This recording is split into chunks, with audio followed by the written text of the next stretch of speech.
I have to wonder if Mark Zuckerberg is thrilled with how much Threads is being like searched on Google right now. Even though it's for the wrong reason, I wonder if he looks that up on Google Trends and goes, "Ooh, that's good news for us, boys." Because Threads is a thing. You remember Threads?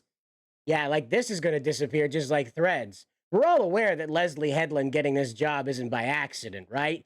This isn't just falling out of the sky and getting the job and a blank check for $200 million, just do whatever you want, sent off into the ether, right? That Dave Filoni was on her shoulder, guiding her through this. We're all aware of that, right?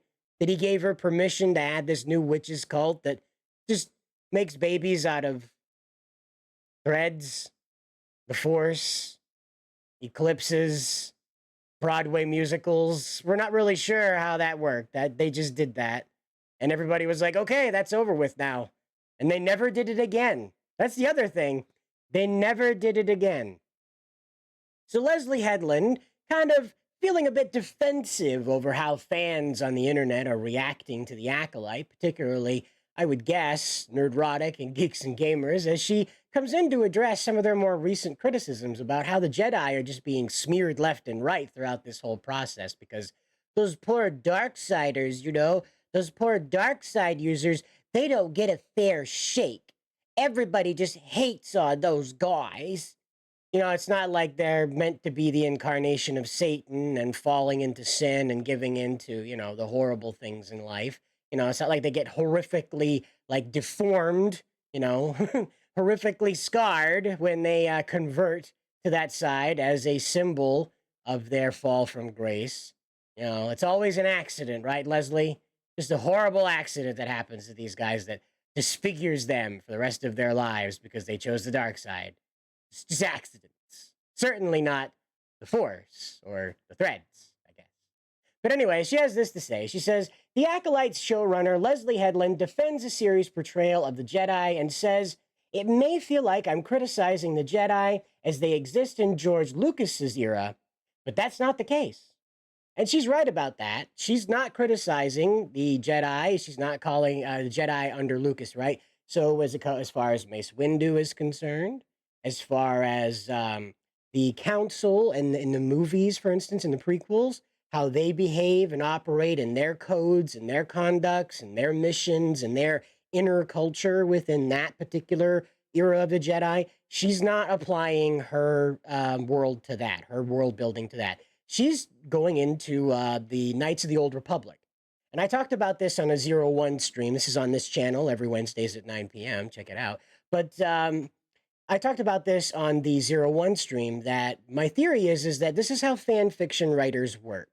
They go in, and because I come from this. I was writing fan fiction from the time I was 13 years old when I first got the internet all the way up through, to like 5 years ago, I think. I gave it up because I started making my own properties, so...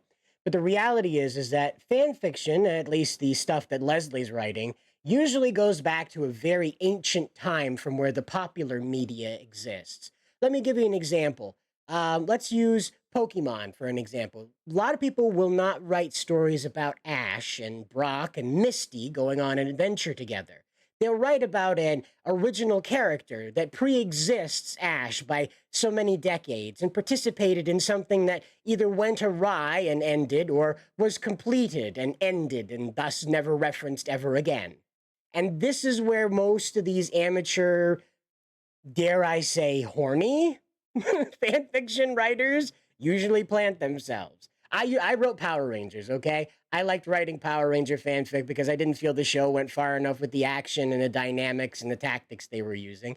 So I just went out and I wrote my own stuff that kind of combined the aesthetic and energy of Buffy and G.I. Joe, a little bit of Transformers mingled in there for the galactic war effect, the ongoing conflict. And that was it. But I ran across quite a few Power Ranger fanfics that were not like that, and were in fact a lot more like Leslye Headland's Star Wars fanfic that costs $200 million to make. But let's go on and find out what she said about this. She went on to have an interview with Maggie Lovett from Collider magazine, and Maggie asked her about, like, what is the difference here? What's the difference between, like, the Jedi and the Sith, and why is this something you're focusing on? And so Leslye had this to say. She says, the Jedi teach there's only one way to access the Force, and if you don't do it their way, it fades. The Sith at one point tells O.R.C.A, but there is another way. Below the surface of consciousness, there are powerful emotions: anger, fear, loss, desire. You know, that one. That one at the end's really important, by the way, especially the fan fiction writers like Leslye Headland.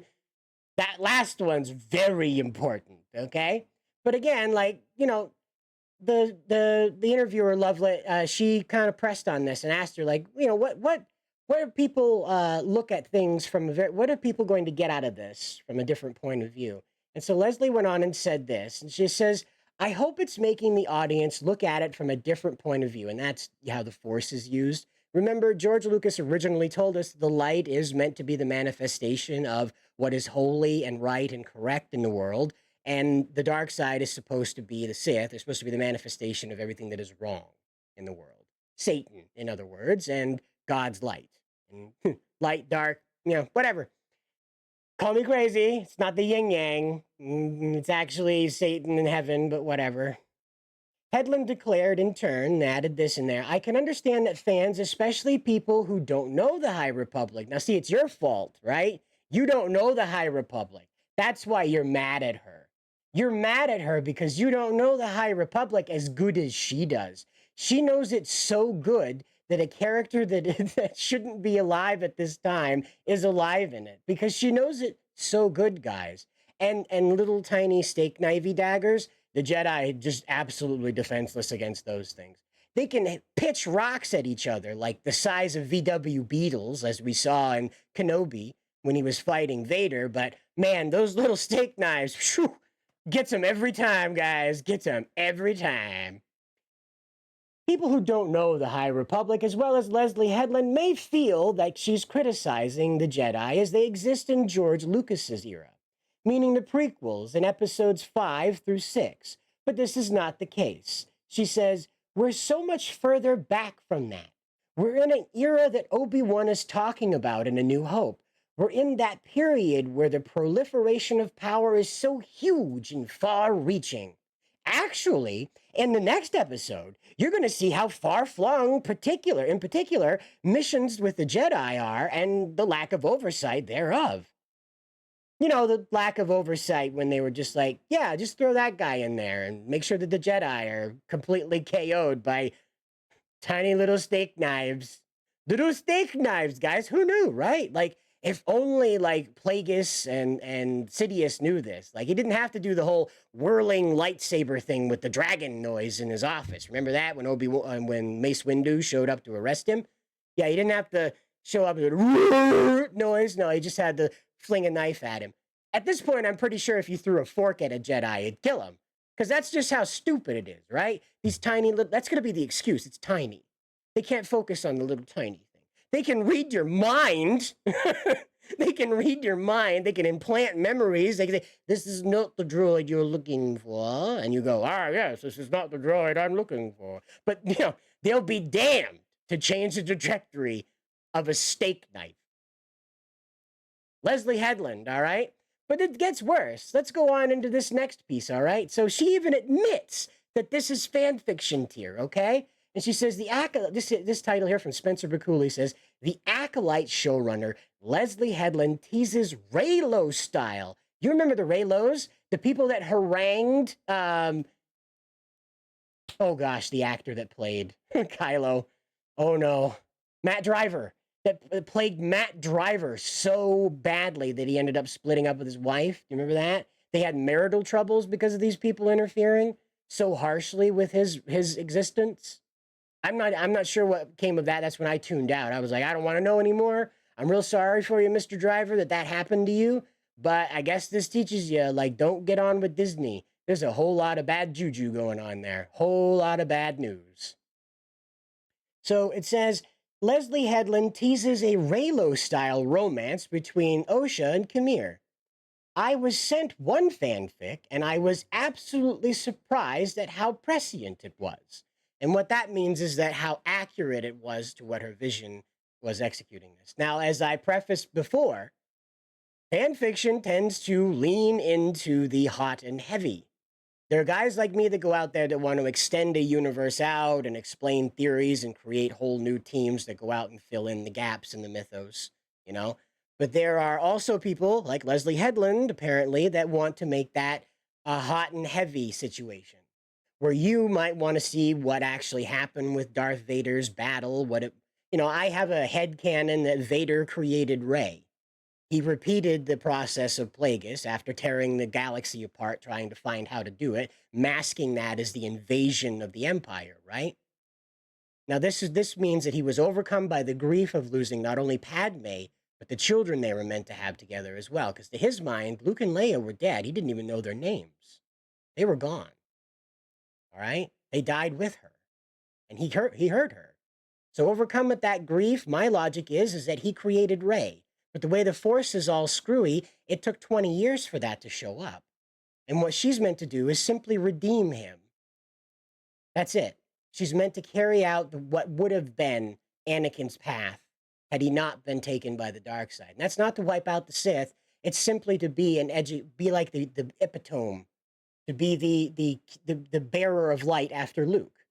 And again, Skywalkers and things like that. So it repeats, you see, child of the Force created to change the world, that sort of thing. But she's not Anakin, right? She's the reincarnation, a separate character, okay? Now, already, right, there's no sex there, okay? Vader's not getting his freak on in a bar somewhere and then a baby shows up somewhere out in Jakku's desert, all right? I'm sure there's fan fiction out there. Like, I'll give you this, okay? I'll give you this.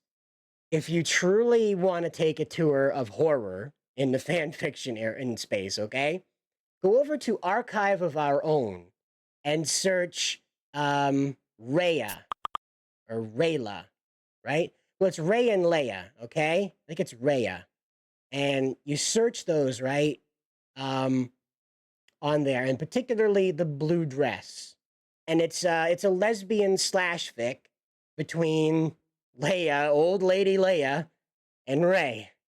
And whatever it is there's something about a blue dress. I missed it. I missed whatever the blue dress was in The Last Jedi, or whatever that was meant to symbolize. I don't remember a blue dress, but there's hundreds of fan fiction about Rey and Leia getting it on that involve a blue dress, okay? I don't know, but there you go. There's your treat to misery. Enjoy that ticket to the Elder Gods. The cosmic horror of Star Wars lesbian fan fiction. But this is what it is right now. And again, like Leslye just goes on to talk about how this fan fiction had, because she can't reveal plot points and stuff like that. But she goes on to reveal like how intense the relationship is.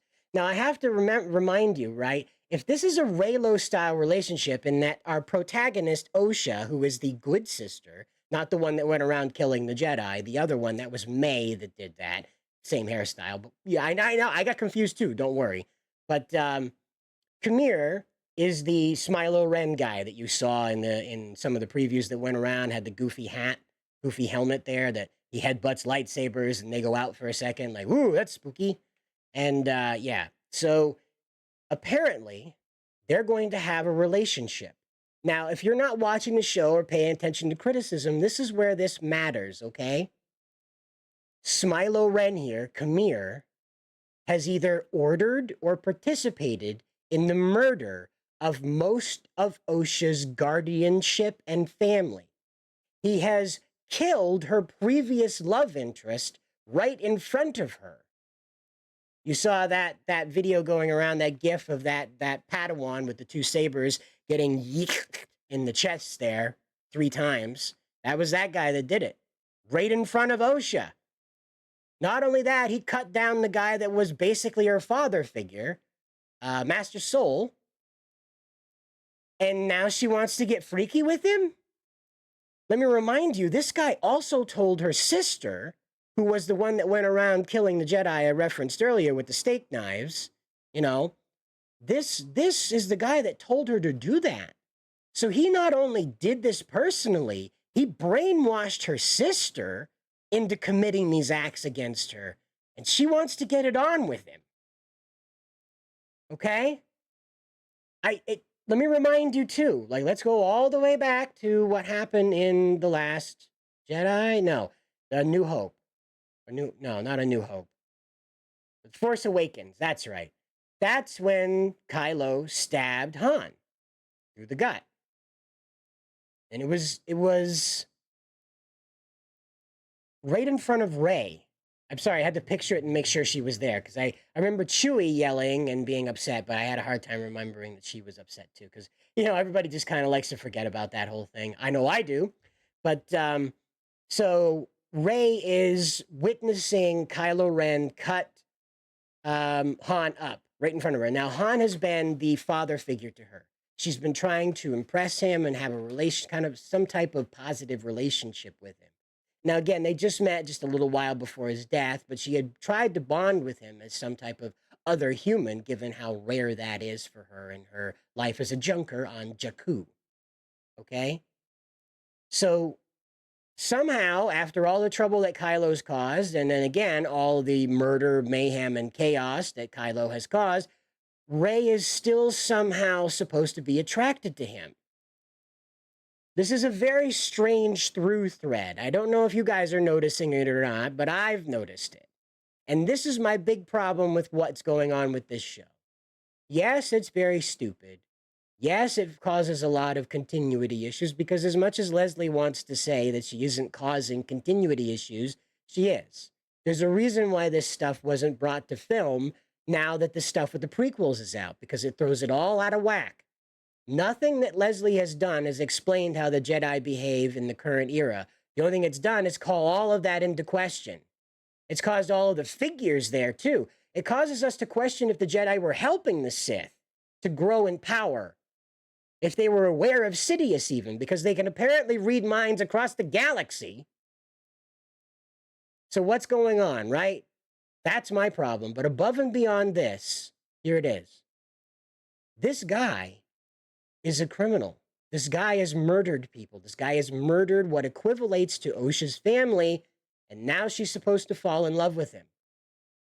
I don't know where this through thread is coming from.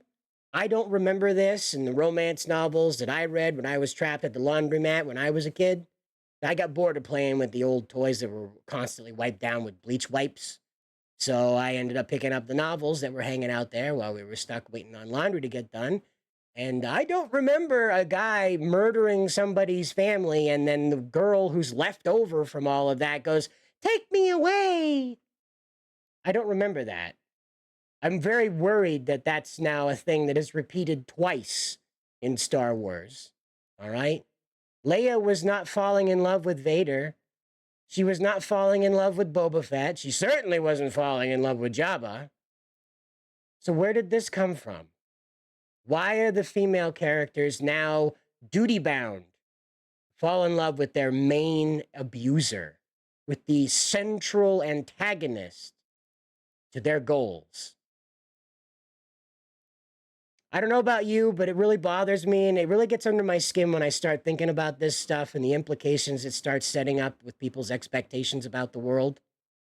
I really worry what this is normalizing with people. I get 50 Shades of Grey vibes from this, and this is, again, another repeat of a franchise that otherwise would have nothing to do with sex suddenly being drenched in it, right? And again, I get it. Yeah, there's topless guys, and there's Leia in her slave costume. But this is not an out and out, like, heavy duty relationship building focused franchise like it has been between Rey and Kylo and now Kamir and O.S.C.A. It's a bit disturbing that this is where they choose to make that happen. Sorry, bug flew by. This is a bit disturbing as to why this keeps happening. But as always, I'll see you in the next video. And until then, good luck out there.